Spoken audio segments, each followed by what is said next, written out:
What is the best way to fix a herniated disc without surgery? I'm going to talk through that in this video, and by the end you should have a good understanding why it works, how it works, and how it can apply to you. So first and foremost, what is a herniated disc? How does it come about? Basically, the discs really get injured from one key force, and that is compression. Compression over a long period of time, repetitive stress, or a one-off compression such as a trauma causes that disc to fail and bulge out towards the side.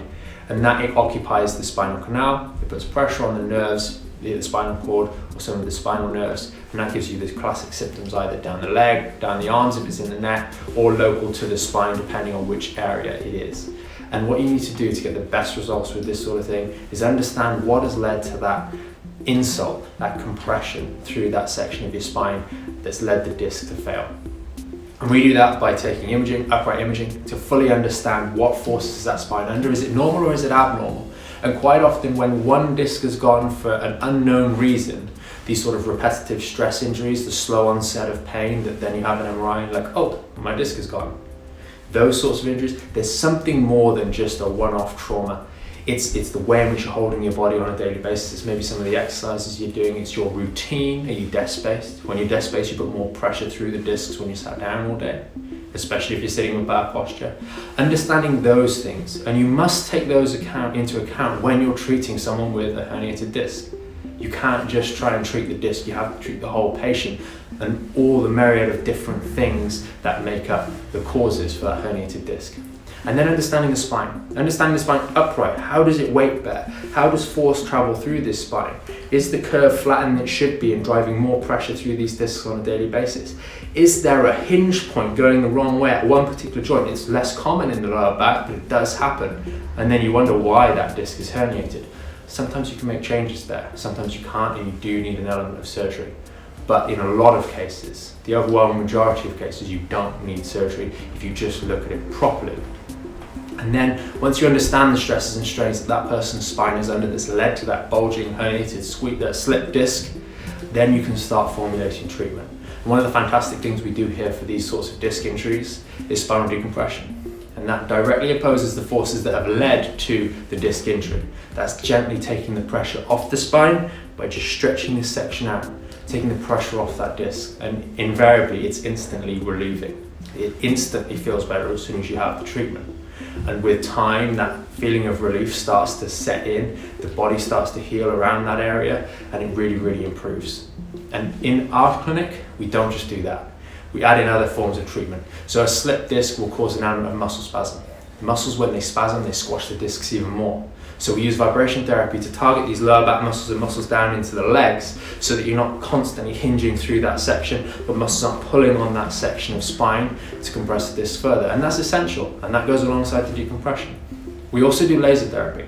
And laser therapy, we target those injured sections of the spine where the inflammation is, putting pressure on the nerves. That decreases inflammation and also increases the speed of healing. And that's incredibly useful and is a powerful combination with the spinal decompression. Works very, very well. Finally, when you have these sort of failed segments, quite often there are other parts of the spine that are stiff and they're not moving as well as they should be. So excess pressure goes through that one segment. And we've already spoken about how the alignment can affect that, but also stiff joints can mean that other sections work too hard.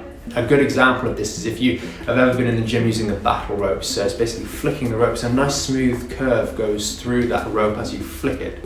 And if you put a piece of pipe on that rope and started flicking it, you'd find that either end of the pipe, the rope would start to fray and wear, because at that point there's a pivot point, there's excess force going through that section to compensate for the stiff part.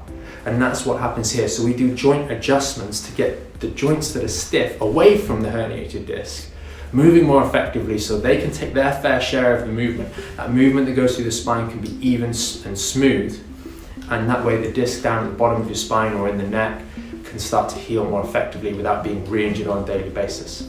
And once that treatment's done, we call that the Mayfair Method here because it's a unique approach. No one does it like we do it, especially with all the information that comes in on the front end through the consultation, etc. So once you've done that treatment, you then need to start feeding in exercises. Rehabilitation-based work that's safe for the disc. And if you've seen any of our other videos, you'll understand that there's not always that consistent advice that's actually safe for people with herniated discs to do, and sometimes that advice is not quite there. So our rehabilitation is specific to your case, your spine, the challenges that your body faces, to strengthen up and protect around this section of the back so that it's nice and supported and nice and stable and can protect you against future injuries. And that is how we approach herniated discs, and that's how we feel, or what we feel is the best approach to it. That's why we do it, that's why we've developed it. And if you want to book in to come and see us to get treatment for this, or know someone that would benefit from this sort of treatment, then hit the button somewhere down here. If you're watching this on Facebook or YouTube or one of the other social networks, there should be a button somewhere around here that will take you to our website. If not, a link in the description. And on our website, you can contact us via telephone, email. You can fill in one of the forms to request an appointment as well. And one of our team will get in contact with you at some point, pretty quickly, to arrange that appointment and get your recovery started. Because the sooner you can start doing the right things, the sooner that slip disc or herniated disc or bulging disc or back injury is going to get better.